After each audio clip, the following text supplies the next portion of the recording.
holy brothers and sisters! It is the 14th of TAMUZ, and in the Kitzur Likutei Moharan, today's lesson will be called Fallen Fears. Shabbos, desecration, the performance of forbidden work on Shabbos, is like the death of one's first wife. May God save us. And as we've said last time, Shabbos eating is a rectification for this. A first wife is an ultimate reconnection, and a loss of that spouse is a deep, real disconnect. Our ultimate goal is connection to our Creator, which is epitomized in the world to come, which is exemplified in this world through Shabbos. Therefore, a desecration of this holy day is like the passing away of a first wife. All the mitzvahs that a person performs during the 6 weekdays are capable of going before God only on Shabbos.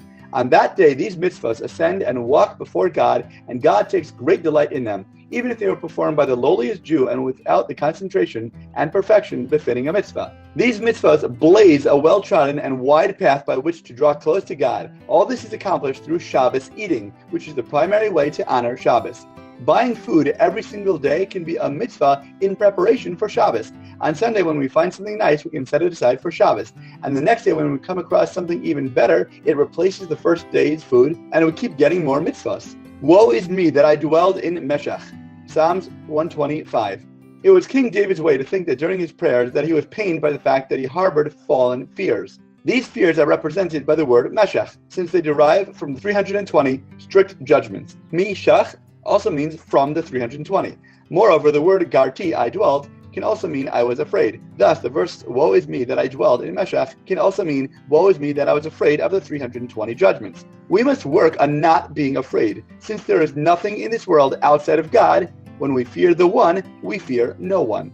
Teaching number 278. On a good kosher slaughtering knife, it is possible to see how all the sacred vessels of the holy temple look. When we study kosher and holy physical objects, we may be able to see their spiritual, reflective counterparts. There exists a tzaddik who is at such a high level that he need not be jealous of any other tzaddik, either in this world or in the world to come. Rather, he needs only to be jealous of God himself, as expressed by the verse, by being jealous for my jealousy. Numbers 25:11. Instead of looking outward and at what people have, we should focus inwards to see how much better we can grow and how much closer we can come to our Creator. Teaching number 279. V'diber pi b'tzar li, and my mouth spoke when I was in trouble. Psalms 66:14. There are people whose Torah teachings are extremely wide down below, insofar as they greatly expand and enlarge upon the matter they are discussing, while up above their teaching is really quite short, since up in the realm of holiness, nothing but a tiny spark remains of it.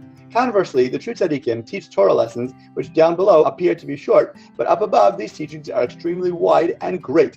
Fortunate are they. Instead of being shallow and lacking real depth, we should strive to obtain real deep understandings and develop profound teachings rather than opening wide and lacking real substance. Even if a person is totally unable to speak before God, and it seems to him that he cannot open his mouth in prayer or his spodidus, owing to his gross physicality and to the heavy burden of spiritual and physical troubles that weigh upon him, nevertheless, he must determinedly summon all his strength at that time, in particular, to force himself to cry out to God from the straits and stresses in which he finds himself. For the main spiritual awakening is when a person arouses himself from the straits and stresses, and through this, he will subsequently attain, in most cases, a great broadening of his consciousness to the point that he's able to pray and express himself before God as is proper. He can also attain something like the spirit of prophecy as a result, precisely because he aroused himself toward God from the midst of such difficult straits and bitterness. When the times are tough, the tough get going. Don't close up and shut down when the pressure builds. Use that to create positive energies with which to grow through, and we must use downward momentum to swing up even higher than before. As always, thank you so much for learning together. If you enjoyed this lesson, please remember to like, comment, share, and borrow. And please God, we'll learn again tomorrow.